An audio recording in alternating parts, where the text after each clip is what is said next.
En émission le Valais RDC n'a plus de beauté, bah fidèle à émission au Valais RDC, aux émissions révolutionnaires congolais, c'est capitaux copé Sarah.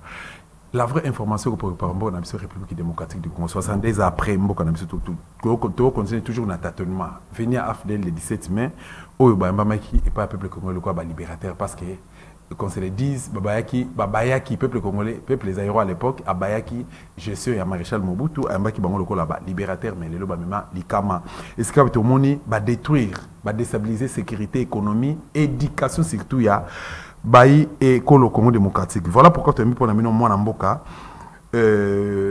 président Douli Azali, avocat de la cour d'appel de Kinshasa, Azali enseignant na République démocratique du Congo, un des leaders opinion et puis Azali coévré na kati ya école Congo démocratique car on a souci ya un apport naie pour na avancement ya mboka na biso République démocratique du Congo mboka ya cardinal Malula. Président Douli, bienvenue. Merci beaucoup Dosta, merci pour la union sur la chaîne na biso. Merci na opportunité et puis merci l'invitation au Pissinga. Voilà, ça fait longtemps. Bandeko ba benga ba komi ba commenter belé mais ce type-là, où est-ce qu'il est parti? Bon, excusez-moi parce que va commenter ce type-là.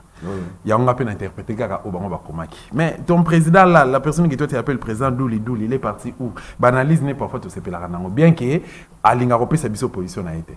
Bon, merci. Votre type est toujours là, bien qu'il y ait un déplacement mouqué. Bon, maintenant Naza sur place. Voilà, et en plus j'ai fait un effort pour éviter d'abord les médias. Un certain moment, il faut qu'on ait une vérité. Nous avons commencé à connaître la tension à la menace à bon, il y a un moment où il faut peut-être que le bateau va utiliser le canon pour ça va aider. Or, moi je crois peut-être que le canon ils allaient plus beaucoup plus démocratique, ils allaient tolérance, yo lo bangana yo kayo, ngapena bluba o ngana kanisi, et puis tout autant en boka pour avoir que choc d'idées, c'est ce qui fait jaillir la lumière. Mais comme nous lingi tous arabi surtout dans le coloca à moko ya bino. Tout le baka au bino bo sepela ko yoka ya monde so ba ki intolérance ba ni ko tonda e ba ni ko kola tant mieux to fana na biso na réserve tant on insister en tout cas ngo yate o monde même ndene na ili do na ili mona ndenge moko ya weekend na ngo yate matali ka ke so na mina yate zanit na zo déshonorer yo et puis ba to apesa ka confiance bonne place au Gende ça va Dieu fait grâce nzamba sali ça va nzamba sali toujours pour mamuka ya ba Kotanga, Kotangisa, voilà. Mais constant nos sali, tout me camper qu'on réfléchir de na moi manière wana.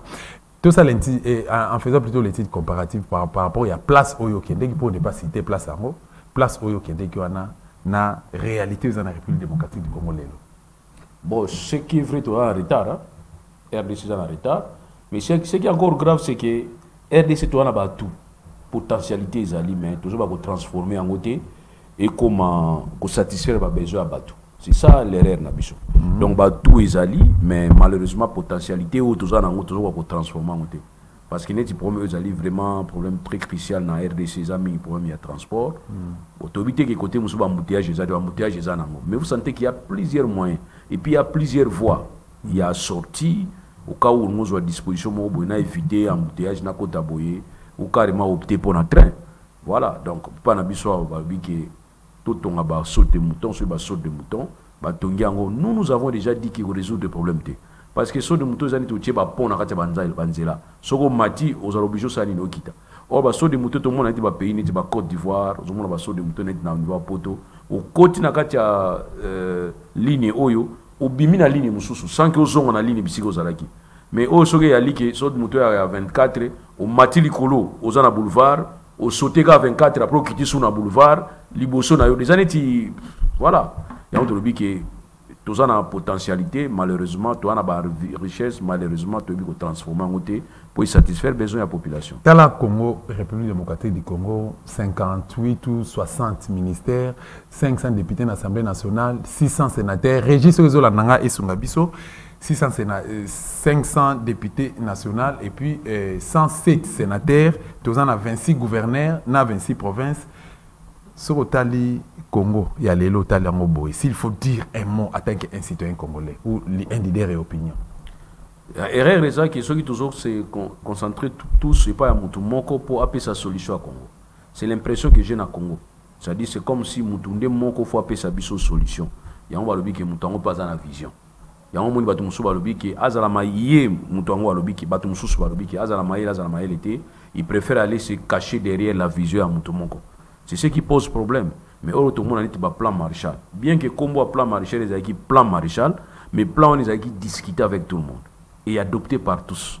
Ouais, donc bah tu plan, na plan on a mutu apporté, il se peut qu'on bongisi, il se peut qu'on retrancher, ceux qui ont la pe bolongoli, mais au so botika bino tout na sima ke mutu moko ka ne fois sala makasi poto Congo bonga, bobinga ngo sous son impulsion, des a qui bosso kalwaza obake, sous l'impulsion du président de la République, sous l'impulsion. Mais c'est ce qui s'est dit jusqu'à aujourd'hui. Sous l'impulsion, sous l'impulsion. Ce qui Simbi, voilà, les sous l'impulsion. Ce qui Simbi, ils ont collaborateur. Donc ça aussi, ce n'est pas une bonne façon. Parce que parlant du gouvernement, le gouvernement c'est une institution où il devait avoir une politique nationale. Au moins, le secteur nous se fait dans la politique nationale et il y a un animateur à secteur. Il y a un ministre. Alors aujourd'hui, tout le monde a un système comme le ministre a commis plus de faute que les actions du gouvernement. Or, chaque jour, vendredi, parce que la réunion, ils ont une réunion d'évaluation dans le conseil des ministres. C'est là où on prend des décisions. Tant que on a des décisions, PCO dans le secteur, tu as la décision de jouer en haut, tu as PCO en haut, qui est après vendredi, ils ont un feedback qui anime. Tu vois exemple, on est dans ambisi na Namibie. Biso na bino tozoyo sabino ke système que nous ambisi na Namibie ezaki côté. Et aussi mbaté parce que tu as un fleuve belé. Tanganyika, oh le plus qui poissonné lac y a monde.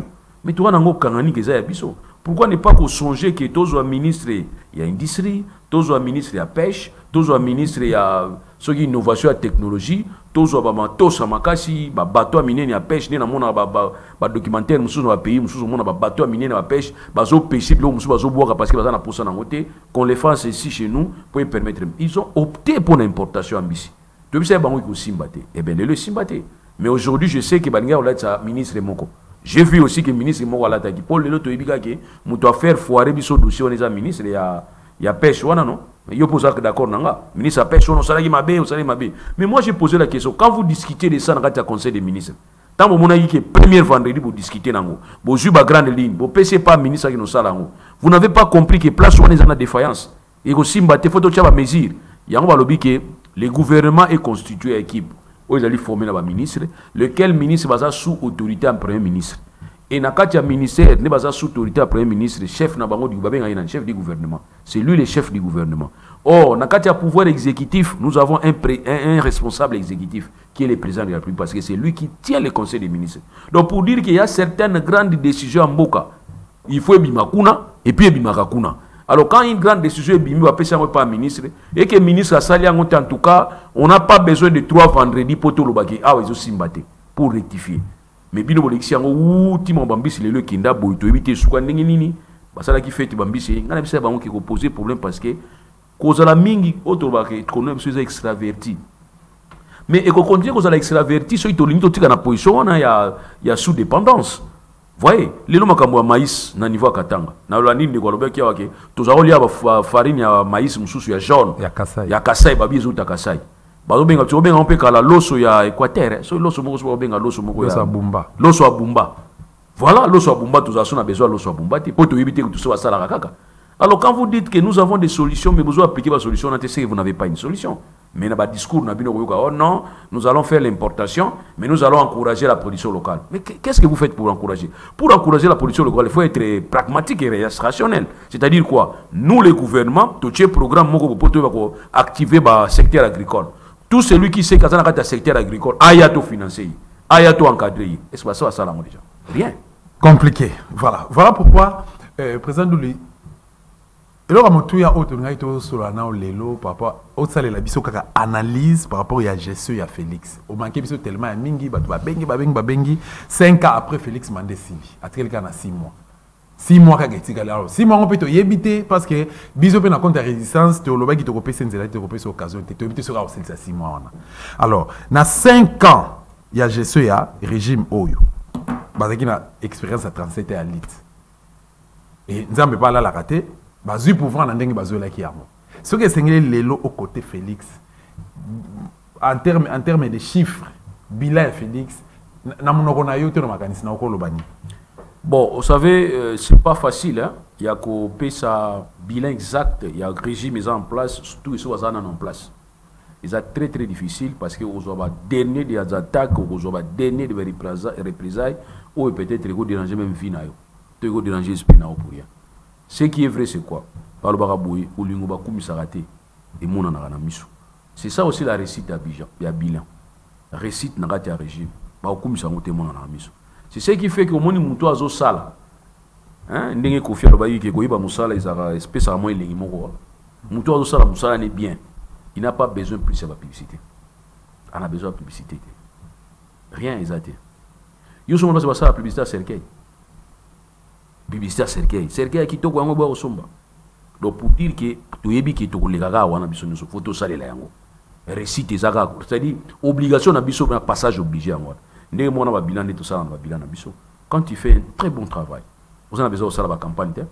J'ai toujours dit que le régime en place, soit ça dit qu'on a la candidat, soit sa propre succession, on a besoin de ça la campagne à ma cité. Mais qu'est-ce que je ne vois pas? Je ne sais pas si c'est quoi les problèmes de Mikolo dans ce bâtiment sur les années.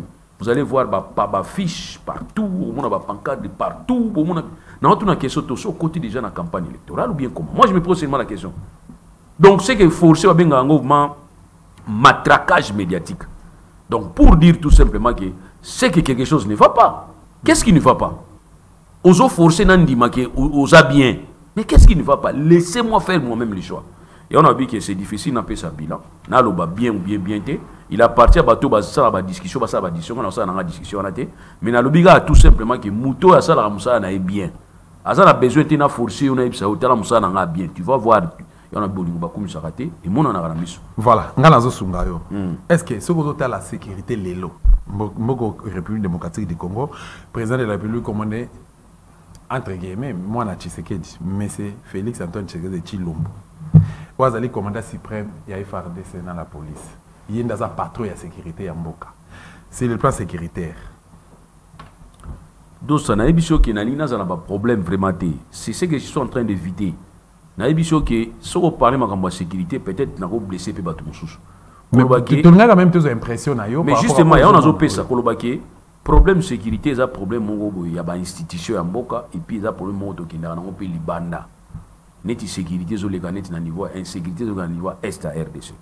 Sécurité autour de ba terrorisme urbain, autour bengi communément kuluna. Ça je peux comprendre que na kati interne, to senga MONUSCO te to senga communauté internationale te yodi biso na kati parce que les kuluna nous maltraitent non. Mais on a zo la mingi insécurité, to sécurité to lobelanga na yo sur du point de vue agression to za na niveau est.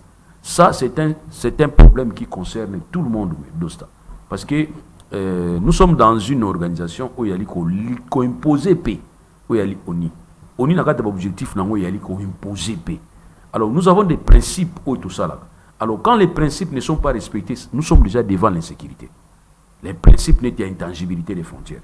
J'ai toujours dit qu'aucun pays peut profiter de la faiblesse de l'autre pays pour l'envahir parce qu'il a trouvé la porte ouverte. Non.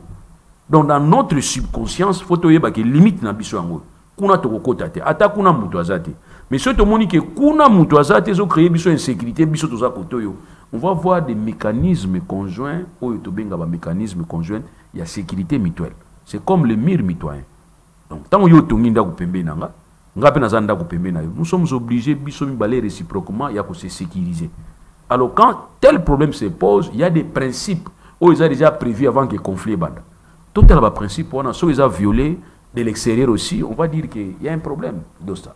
Au moins, ils sont amis pour tout ça, c'est pératé. Comme on a peut-être na yomo limsanga, emso ngay na wali gamsus. Donc moi je parle par rapport à n'engi nazo comprendre le camp. Mais nazo ba pour la sécurité interne to c'est la MONUSCO te. Il faut que biso to ebani to ça ni to ça la tête. Et à un certain moment qu'on se le dise, je trouve que c'est comme si ce phénomène kuluna to entretenir à biso moko. Parce que comment voudrez-vous que bokangi kuluna à un certain moment, on va tiquer. Maman n'a pas eu là, je ne sais pas, moi en tout cas, personne ne comprend. Alors il y a lieu maintenant, il y a législateur au renforcer. N'est-ce pas période va renforcer pour un viol. Donc ça veut dire que période monte comme un niveau il faut oser pardon. Il faut oser moi na mineur pour ils ont ça maquilla sur une autre bakoko. Tu sais que comment guiné mais depuis pas renforcer qui doit na matière il y a viol. ils ont sous pénétration té organe masculin côté pas à moi si mais ça même batouchement aussi moi si lito moi dans lito ils sont caillé ba tentative té ba oui c'est comme viol donc aussi nous sapino continue lito ya moi si aki ko funda yo eza viol ba renforcer ba lobi pona makamba viol qu'on informé par qu'ils a sous des 48 heures et comme dans les c'est-à-dire bokangi ka viol bino na police faut informer ba moko procureur et puis procureur a kotinda mala moko dossier qui botindi langa dossier koto pona ko sanctionner mutu wana et barbi ka ya viol liberté provisoire les a sauté mais allez-y côté na ba parquet na biso ba ka viol liberté provisoire na ba arrangement au mona obo yokana ba memeli famille wana taba prévoir té donc biso moko na kati na o itali sécurité interne to la muka to ba ni to kosala. Parce que c'est comme si vous avez un programme national, il y a lutte contre le terrorisme interne, il y a urbain, on voit qu'ils ont été. Côté Moussouba, la police est côté. Mais d'autres, il y a des gens qui ont été en train de se faire des police est côté. Il y a des paquets. Mais il y a des autorités partout. Et comme il faut renégocier les petits. Petit boya vient à binonga dans cette fête côté au bout de sécurité au sommet bango biloko boko sommet la bango fête les donc ba négocier na police mais ba négocier na kolona côté monsieur commune mona mais on a la chance rôle ministre de l'intérieur ezani kasi yango na rôle na it OK siko wana siko problème on a to ça été que ministre qui nous aussi sa guerre ezana est mais to sa communauté internationale ba principe to za nango to za agresser na est ça c'est bien to ko pousser bango mais sécurité ezana qui sensu Tobenga Guterres teke Guterres yaka tinda biso ba na plateau casque bleu na meka non les locaux même na Congo central tu vois ça dit pour dire que il y a responsabilité na biso ezali ndenge Macron le belaki biso que vous aussi vous avez une certaine responsabilité nous aussi nous avons la nôtre mais na to ba siko responsabilité biso bisika yango ezali qu'est-ce que nous pouvons apporter comme mécanisme solution des athées makambu ya nini na moni bozo ba disposition so ba bi marche ezali na yiki ko ba bi marche dans les 13 les 13 oui bon on va un dispositif moko boy mona batumso ba bikolo ba nzete mais pour nous ça ngo pour ba koluna te pourquoi vous ne le faites pas et na yoki bourgmestre moko a sanction semble-t-il qu'il y a qui senso alobaki ba langage alobaki wana mais attends les langages là ils ont un langage de désespoir donc mutu alobi alembi mutu moyen zate abiadi bon se prendre en charge mais président Douli parce que au lobby parce que na ka ko se prendre en charge on a boy ba mutu alobaki le Cameroun est un président en exercice. Il a demandé au peuple de se prendre en charge. Article 64. C'est aussi une façon de vous dire au peuple, bon, se prendre en charge. Mais sauf que Yaza Bougoumé, c'est un alobiango, oh yo, ça l'incitation. Mais ce sont des langages pareils, il y a quelque chose qui a désespoir. Donc on a l'embi na baye. Et puis, bah, tout le monde comprend. Il y a la télévision. Il y a même ça pas problème. Tu vois, Bougoumé, ça a eu problème. Tu vois, on a vu, on a une sécurité, tout ça, comment voudrez-vous? Hein? Boza 19, to boza 20. Bana misatu. Bana ngope misatu, boza bana 14 ans, bana 15 ans. Ba bina machette 3. Bino boza 20. Ba yaya Nicole ba paquet. Bo panzani bokimi.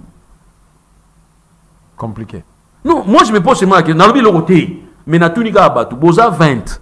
Beaucoup de nzela bo tamola nzela bo. Baza misatu. Bana ngope baza misatu baza pe mikuse. Baza misatu ya mikuse na machette. Mais bino boza 20. Boza pe mibali. Bokimi.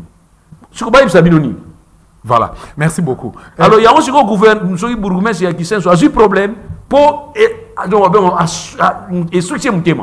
Justement, les bourgmestres, attitude, top comportement, bourgmestre, les lobes, bazali malmené, incompris. Bon, je ne sais pas, na critère ni oyo, bon, nommé la rappel batona bourgmestre, parce qu'avant, à un moment donné, batona, c'est comme si babanda oleka, na voix ya vote. Mais le comment nango? Te voix ba vote te. Nous avons la loi portant principe à libre administration et le but qui est nous sommes dans une période transitoire. Dans cette période transitoire, c'est le ministre de l'Intérieur qui a proposé par chef de l'État à nommer en entendant qu'il y a un système, il y a une assemblée, il y a un conseiller communaux. Ouais, ça c'est une disposition. Non, on commune à niveau. Est-ce que vous organisez l'élection en base? Mais non, on organise critères les pour nommer la bourgmestre. Ah, mon frère. On a nommer qui bazapi batu bana mbali bana basi bazuluka misala musupe ayoko la musala même bokezo kufat pour yo poser aux citoyens attends mais ils ont liboso na la société mboka bino zo luka boy ba critère qu'on nomme bourgmestre bongo critère nommé là biso président mboko a 18 ans vous avez critère en wapi non c'est comme ça se passe comme ça yo monika 18 ans au président 5 ans monyango te yo complété non c'est aussi bien complété na linga ki oloba critère ya ba président Parce que nous avons une question. Na suki na cible on a ciblé. Na vu que 18 ans avant 18 ans. Avant 18 ans formation ni azaki. Azaki en formation militaire. Bon o ya 5 ans ça la formation. C'est ça aussi les premiers autour d'une question on a ça journaliste. Yo zaki na mboka wana tout na ICC ceux qui a ça qui formation c'est réellement pour dire tout simplement que c'est une mauvaise habitude. Je ne dis pas que je soutiens ça. Na vu que c'est une mauvaise habitude. Na niveau en France pose à la dirigeant bah déjà tu as vu que l'université où ils sont mon à côté à bimi qui toko na kati azui chance les amis à dirigeant. Voilà, merci beaucoup. Président Doulé, attitude, il y a un agent, il y a service intelligent. Il y a beaucoup de choses à l'année. Quelles sont les manières où il y a appliquer dans la société ton entourage n'est place à Zali? Bon, dans les pays, on a ça comparativement dans les pays mususu. Dans les pays mususu faut tout dans la question un agent CIA attitude néo-zani. Mais c'est ça, agent CIA, attitude néo-zani, c'est il faut facto, il faut aussi qu'il y ait il faut qu'il y ait un même comportement dans le biso basi agent CIA. Mais un agent intelligence non. Faut pas que tout le monde a monté comme ya ngai na sala kana demia. Ngai na sala kana sei nani non. Ngai na sala kana ane. Non. Moi na qui na classe ba tourner fiche ya nini ya renseignement ya élève na parent papa ça na ane bisika bakanga batu. Donc ça dit il y a toujours bien un professeur à couverture. Il faut qu'il y ait dans la profession beaucoup à couverture mais mon doit ça ko sala. Au sala na ça na ministère intérieur. Au sala na ça na présidence parce que na ane les attaché na présidence. Na ça na présidence. Ba kindara mingi na sens wana na ça fonctionnaire à présidence. Ça c'est mieux. C'est vraiment mieux.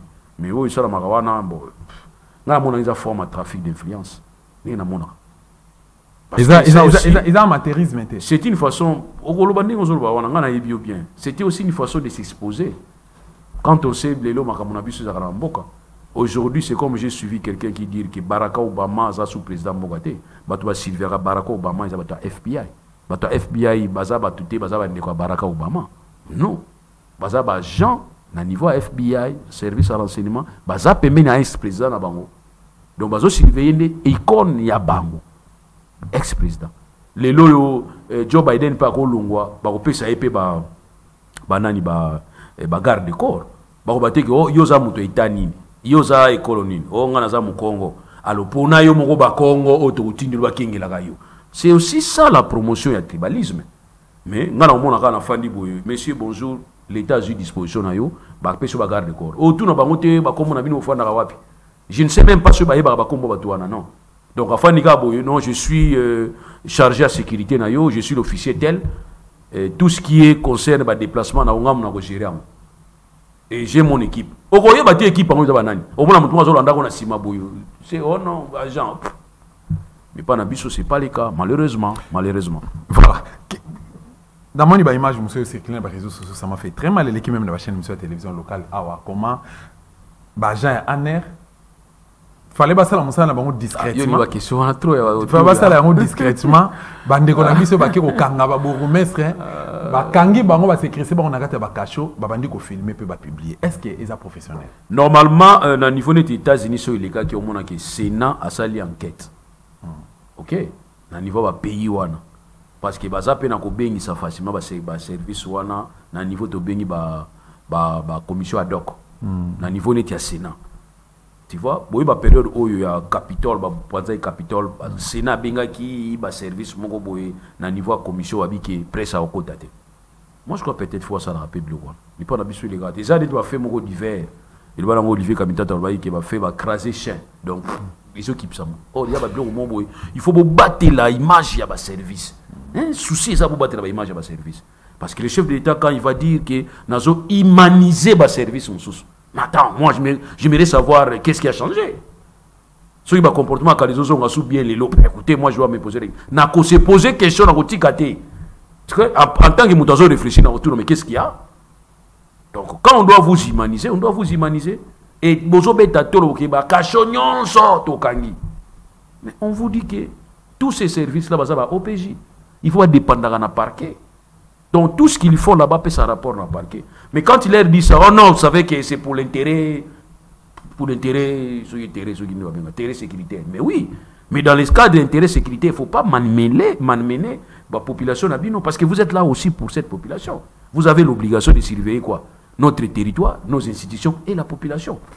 Donc, quand vous ne le faites pas ici, on va commencer à se poser seulement des questions. Et surtout que vous avez promis d'humaniser, vous avez promis il y a que ça la mieux que les autres.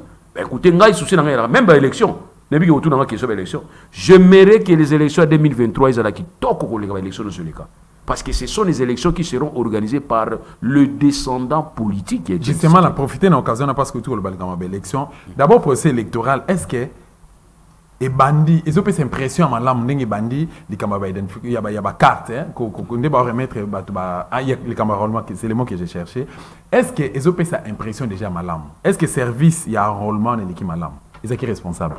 C'est-à-dire, et là on a aussi tous ces référés mingi na ba o les cas qui liboso. O les cas qui liboso, nous avons vu comment est-ce que Kabila s'est déchaîné pour nous benda tout le monde dans la table de négociation. C'est ça la volonté même. Il y a constitué un abisso. Parlant de ça, vision. Nous tous, nous sommes dans la vision à constitution. Parce que ce hôtel a exposé des motifs. Où il y a constitution, on va vous donner les préoccupations majeures. Il y a constituant, il y a institution. Après, harmonisation, il y a éviter les conflits, état des droits, alternance, la bonne gouvernance. Tu vois, ça, ce sont des grandes lignes où constituent l'Ingaki a considéré comme préoccupation. Où ils allaient comme préoccupés. Où il y a PCA pas d'institution.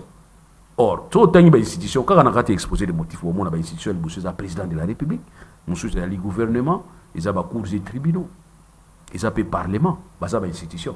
Donc, ce sont les préoccupations qu'il faut animer l'institution. Ok? Parlement, il y a une institution. Cours et tribunaux, ils ont une institution. Gouvernement, ils ont une institution. Président de la République, pas une institution. Donc, partant de là, je ne peux pas comprendre que l'institution pourrait comme on a vision. Autre que où constitue l'ingaki. Donc, pour dire que biso tout le temps, si ma vision, il y a constituant. Et non, si ma vision, il y a une institution, bien un individu. Parce que l'institution président de la République, en tant qu'institution personnifiée, c'est la seule institution où il peut être seulement faut ici ma constitution. Ça veut dire quoi? Je prends un acte. Il y a qu'on respecter et puis qu'on faire respecter à moi. Si vous avez ça dans la place à Néwana, vision est il y a mon prêter seulement la constitution ou bien vision est constitution, c'est-à-dire que bien constituant. Ou il y a ça qui constitution. Il y a une Bible, si la moussou est to yeba, si la tozo mi mamutu. Car là-bas, il y a boy. Boy, ça a autant à combo pour la première fois, on attend à mimba combo batute. Ce qui Kabila qui mine à droite, mutu moko boy azaro déranger mais c'est pas tant Kabila za qui mine à gauche. Bato habite au landa mutuana. On a tout le bon point.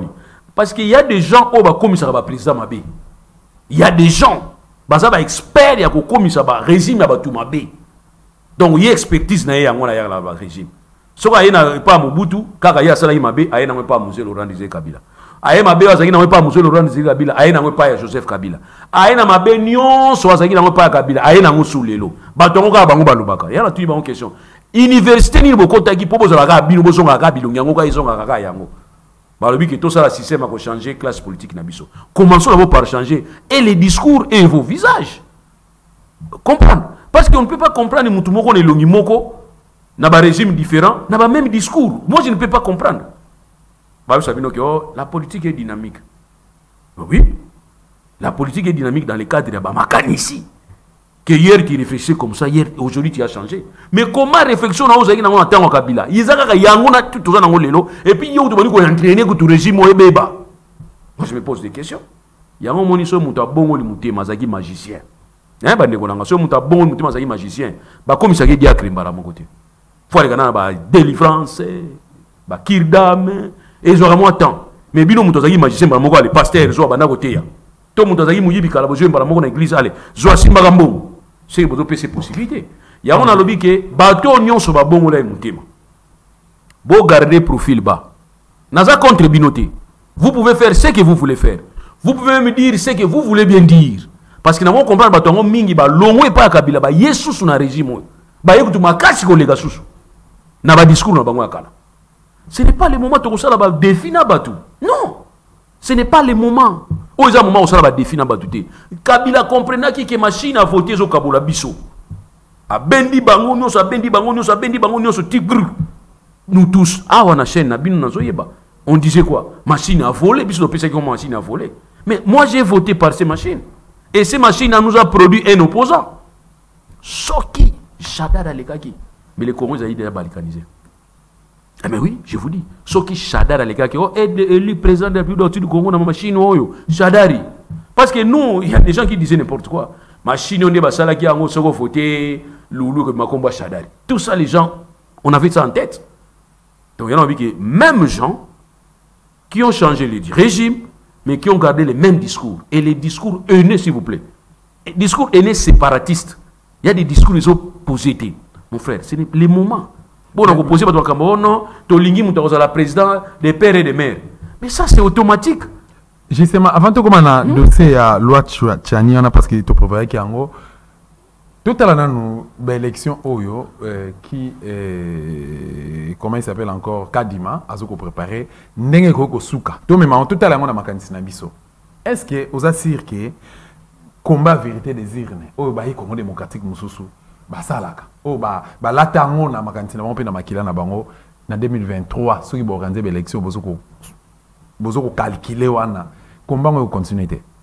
Il y en a vu qu'il faut recréer la confiance. Quand le constituant avait prévu que les élections soient organisées par tout le monde, il voulait que toutes les parties prenantes basent à la processus électoral. Il ne faut pas fermer les portes. Maintenant, on va poser la question. Quand l'opposition vous dit que ces gens-là leur prouvent que Burkina Faso réunion un parti politique, c'est la moindre des choses, n'est-ce pas? C'est la moindre des choses. Comment vous accepter chauve-souris à représenter Bandeke dans la réunion de Bandeke? Non. Alors, moi, quelqu'un qui est déjà un élément trouble entre Ngana, il faut l'inviter. C'est la moindre des choses. Bon, monsieur, Dosta, Awato Yambio comme membre nani. Oh, naza membre FCC. Membre FCC. Mais kuna FCC ba lobby ke ba yebiote. To yebi FCC za organiser autour nani. Kende ko so approbation na okuna pour permettre biso to ba ko réinsérer wa. Point. Yé kaka bo matabo kita yé. Oh. Oh, ils ont élément discorde. Besoin de imposer sur ça, c'est que vous profitez de ça. C'est ça d'abord la première chose, pour recréer confiance. Vous n'allez rien perdre. Bateau ba trahissa qui régime à Kabila ba yeko kota na régime oyo. Faut pas mon abangon de ba éroté.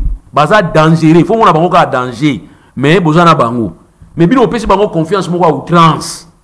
Ce qui fait qu'aujourd'hui, kuna ba lobi pe to yoka na biso binoté.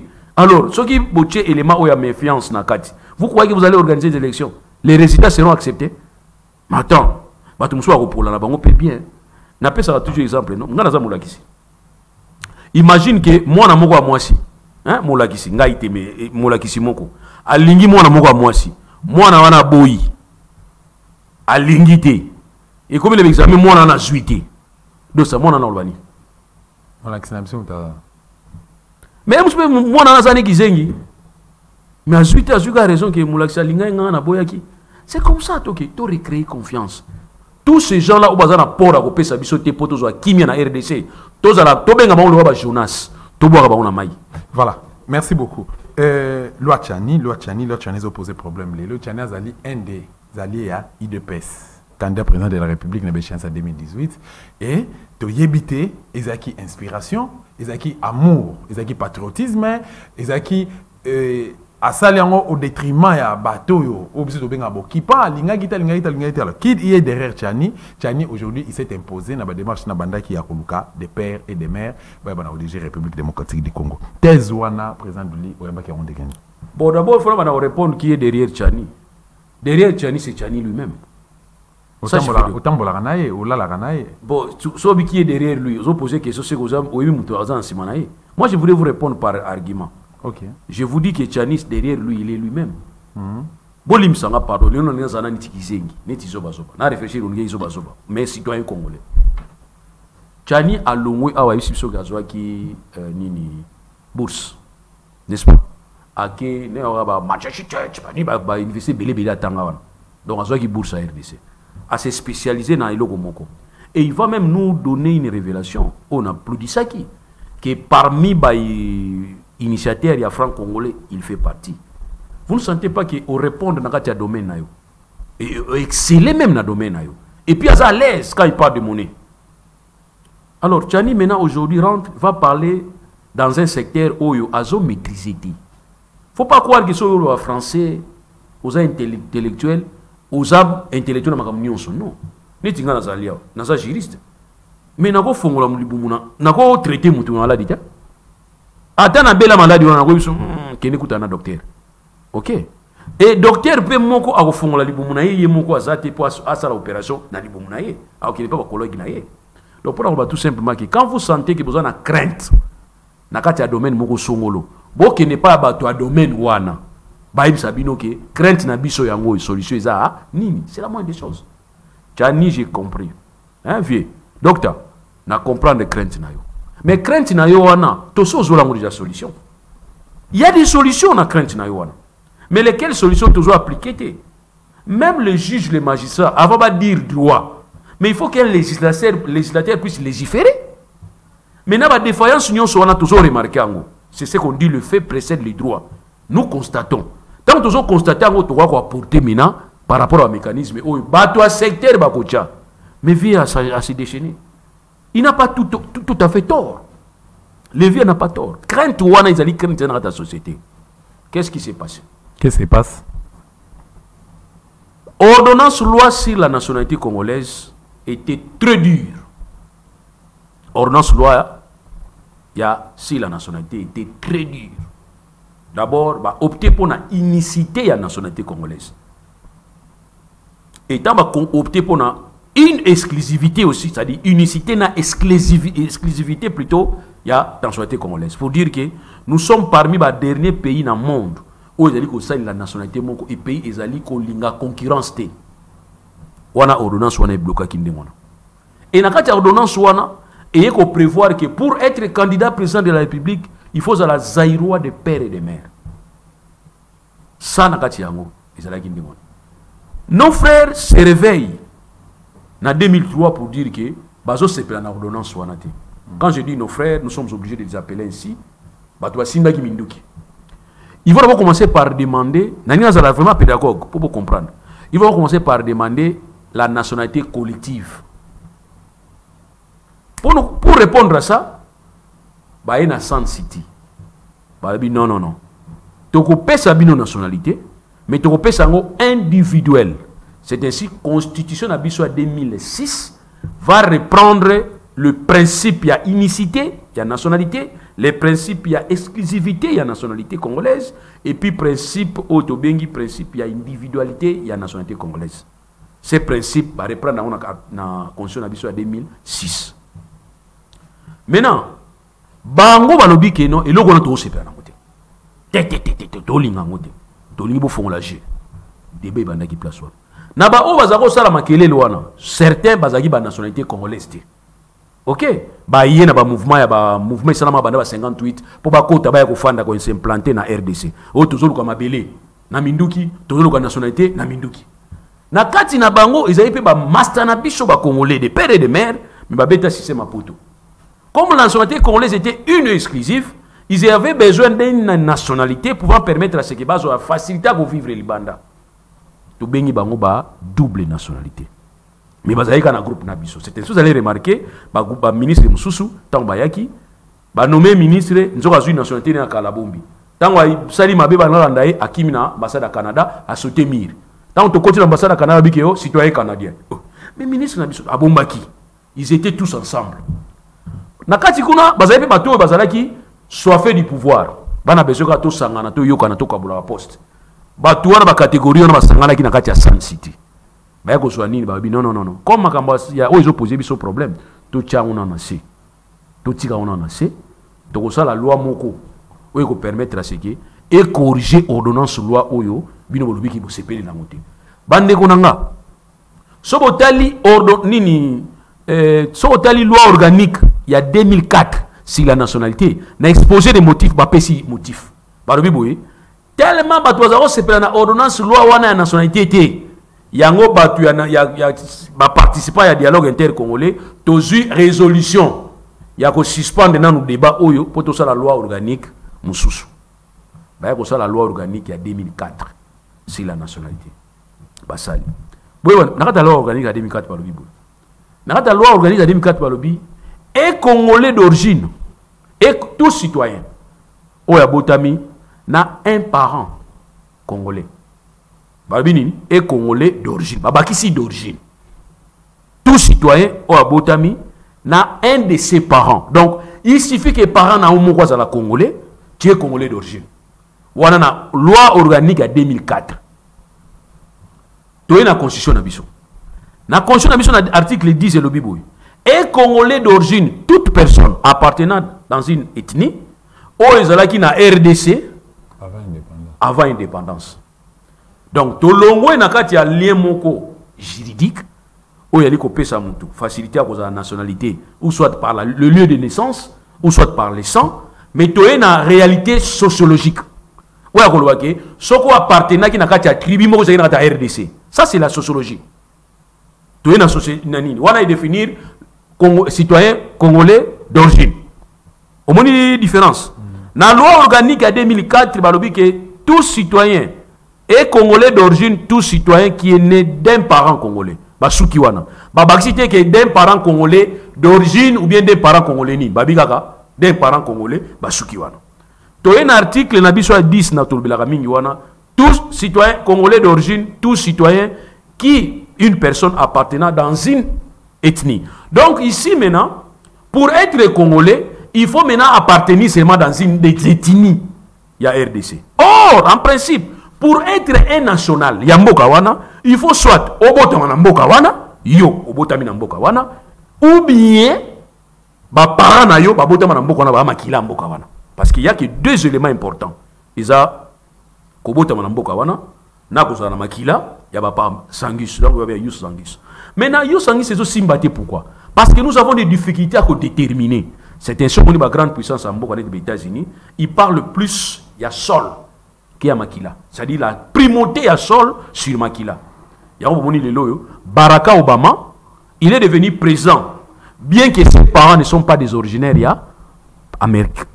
Et Schwarzenegger a eu des problèmes parce que lui n'est pas né aux États-Unis. Donc, c'est-à-dire, voilà les éléments. Alors, qu'est-ce qui est important de savoir? Il est important de savoir que les législateurs congolais, Banda 2006, till le long à 2023, n'a jamais songé à cause de une nouvelle loi organique. La seule loi organique toujours utilisée, c'est la loi organique en 2004. Les lois organiques qui a 6 mois de constitution pour contextualiser la réalité où Bachani Bazobanga des athées. On a dit dans le bini on a zéro na plus na zo ça loi to ça la kala 2004. Loi organique est lobby que un des parents qui est congolais donne la possibilité à un enfant de devenir congolais d'origine. Parlons maintenant d'un cas où ils allaient patent. Quand vous dites que Bolim Sanga pardon parce que je dois citer ça vient de là. Quand vous dites que Moïse Katumbi, papa na yaza gréco-italien, mais il suffit que maman na yaza la congolaise. Vous ne sentez pas qu'au regard de la loi organique, il est congolais d'origine. Or, l'article 72, place Bachani Bazoban, article 72 petit qui bisopé perplexe. Et le biboui. Cause à la candidat président de la République, il faut avoir la possession et la nationalité congolaise d'origine. Tu es d'accord avec moi? Donc, il y a une différence. Nous n'avons pas comprendre les nuances. Dans le français, tous les verbes ont une signification, ont un sens. Posséder, na être. Différence, c'est ça. Mais tu as grammaire plus tard. On a grammaire. Mais quand quelqu'un qui est déjà candidat président de la République a possédé la nationalité congolaise d'origine, si tu as aucun niveau de la loi organique, la loi 2004, il que tout citoyen et congolais d'origine, tout citoyen qui est né d'un parent congolais, donc même chinois, abotina congolaise, moi na congolais d'origine, il peut devenir président. Alors, ce qui est un article 102, balobi boy, député, pour nous député, critère faut être congolais, bâtir point. Or, il fallait être congolais d'origine. Ou bien carrément sur l'espace Zanango, Bachaboya, pour devenir président de la République, il faut être un congolais de père et de mère. Mais ça va nous poser problème. Comment? Des pères et des mères, Wana. Bazaba congolais par quel miracle? Par quelle possibilité? C'est que Bazaba congolais parce que Bazaba appartenait à la tribu Moko oyo ezali na kati ya RDC avant indépendance ou bien carrément tata na bango pe to maman na bango moko pas aki congolais parce que yango ba koma congolais c'est-à-dire biloko ezali on atala to fanda na sengi bo comprendre que Tchani peut réfléchir Ntingi peut réfléchir nous autres aussi nous devons commencer à réfléchir quels sont les mécanismes pour protéger poste wana président surtout nous avons besoin de protéger yango. Merci beaucoup.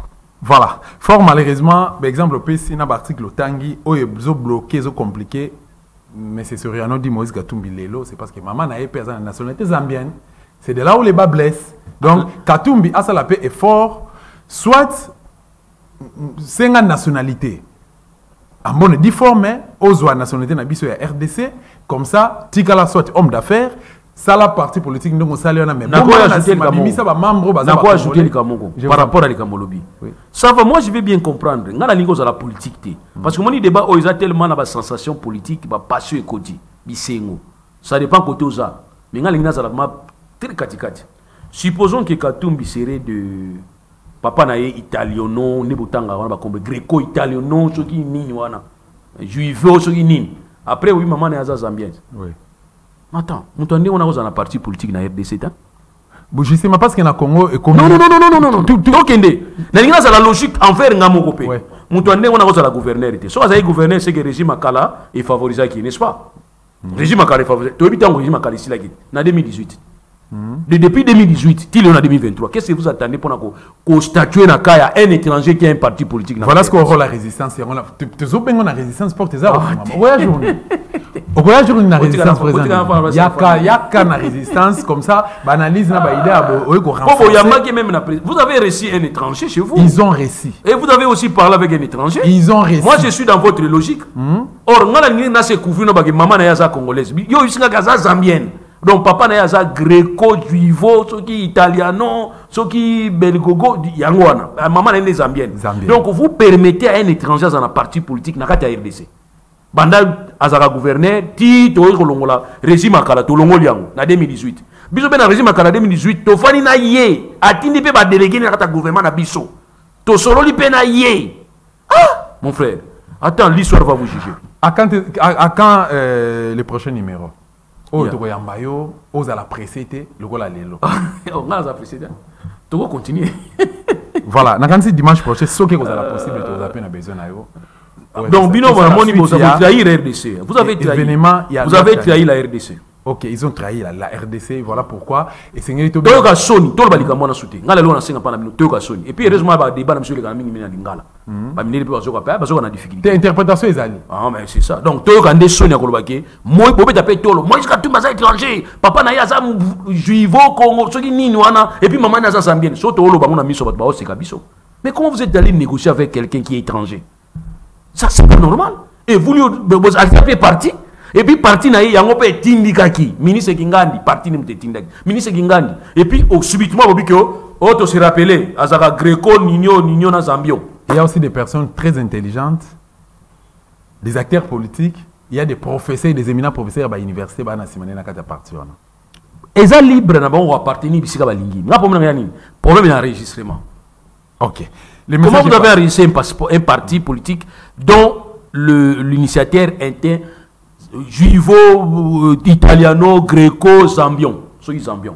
Voilà, message est passé. On a rappelé que le président Douli Azali, leader de la société civile RDC, Azali, professeur à l'université, et Azali, avocat de la cour d'appel de Kinshasa, mais a tuyambi le droit des opinions. Exactement. Point de vue naïe, en tant que citoyen congolais. Merci beaucoup pour nous répondre à rendez-vous. Nous sommes dimanche prochain de lancer cette invitation. Bandeko, Bogota, la réception, Bogota, c'est l'émission Valais RDC. Bandeko, Bogota, là, dimanche, on va faire la question. Bandeko, Bogota, là. C'est-à-dire, quand nous parlons ici, nous faisons des recherches. Nous prenons le temps. Les Congolais, Batoumi, Balinga, quoi. Mais nous sommes en recherche. Tout ce que je viens de vous dire ici, ma recherche, tout ça. Alors, quand vous trouvez que la recherche ne se trompe pas, qui au contribuer. J'ai besoin de ça. Parce que dans comme livre, je peux aussi tenir compte, il y a des remarques. Voilà, invité Nabiso Lobi comme livre, il y a des recherches à ça, pour que la télévision réponde à la question Nabiso, et ils ont été embellés. Alors, na ba commentaire, na ba question beaucoup proposé pour que dimanche prochain to yambaye et ba question moko scientifique, ba question moko modéré, ba question moko ko permettre pour na développement un beaucoup la République démocratique du Congo. Mais surtout et ko appuyer et ko ba qui ça implique. C'est ça nous appeler pour rédaction, rédaction. On continue koloba. Voilà, la rédaction ouvrage. Voilà, merci beaucoup. Message et l'équipe toujours rappelé que na ba autorité République démocratique du Congo tous à la responsable général Kassongo a géré qui concert répétamment le 25 octobre 2022 na stade des Martyrs oyo artiste ya République démocratique du Congo mais c'est Fally Ipupa a betaki na stade des Martyrs liboso ba congolais mais a rassuré qui et pas la population qui non à garantir sécurité ko de Kamalo mais 11 personnes ba officiellement sans compter ba ka ba blessé na bana ba bungaki tout le monde était ska procureur interpellé général Kassongo. Aujourd'hui, tout le monde est à aner, on va intimider biso à Dosta, on va intimider biso yo muta aner on va intimider nga. Yo policier, yo militaire on va intimider nga mutu na bunde la Congo. Je suis en train de faire mon travail. Nga la tanga classe na pona sala musala oyo, on va intimider nga pona leka na télévision. Na yembe invité nanga za trop scientifique. Azaki invité, un invité de valeurs, dans une émission de valeurs, présenté par un journaliste de valeurs, bozo ko intimider biso, bo menacer biso, pourquoi? Parce que on est en train de combattre les anti-valeurs et pour défendre plutôt les intérêts de notre très cher beau pays, la République démocratique du Congo. Pendant que vous avez eu 5 ans, vous avez tant d'abino mobimba, vous détruisez Mboka au Boteki Mboka Kimbangu. Rapport autosui, il y a EAC et les bimissi sont à Missou. Bah dessous des cartes, Félix a signé qui va coordonner à EAC. Ministre de l'Intérieur interpellé Félix. Interpellé Félix parce que faut y baba coordonner à Kenoro signé na Rwanda. Ba faire EAC ou na EAC. Qu'est-ce qui se passe à l'intérieur? Kuna na Nord Kivu, Mboule Beti Makasi no dossier, ça plus de 257 morts. Mais silence radio. Pardon, par rapport au EAC, il a rectifié seulement. Or, la ratification et la promulgation, il y a une procédure. Ce qui est institution, nous parlement, institution judiciaire, cour constitutionnelle, si vous estimez que l'accord est l'intérêt RDCT, ratification et promulgation, on peut interrompre. Voilà. Mais comment c'est possible, Félix a eu les devants sans pour autant zoner dans le parlement? À quelque signé, à consulter parlementaire. C'est qu'il y a un problème? Non, ratification. Justement. La ratification, ils ont une volonté d'appartenir. Mais la promulgation, il y a un peu alors, entre la ratification et la promulgation, il y a des procédures. Si tout le monde qui a intérêt, on peut toujours renoncer. Ça pose problème aujourd'hui. Parce que l'article 214, il est clair. On ne peut pas céder une partie à RDC sans passer par référendum. Bon, merci beaucoup. La question référendum, tout ça, il y a une colonie. Commentez, Bobenga Bisso, Bopé, ça va prendre de vue par rapport à l'émission. Na débat tout ça, na invité Nabiso, président Douli. Merci beaucoup, tout le monde.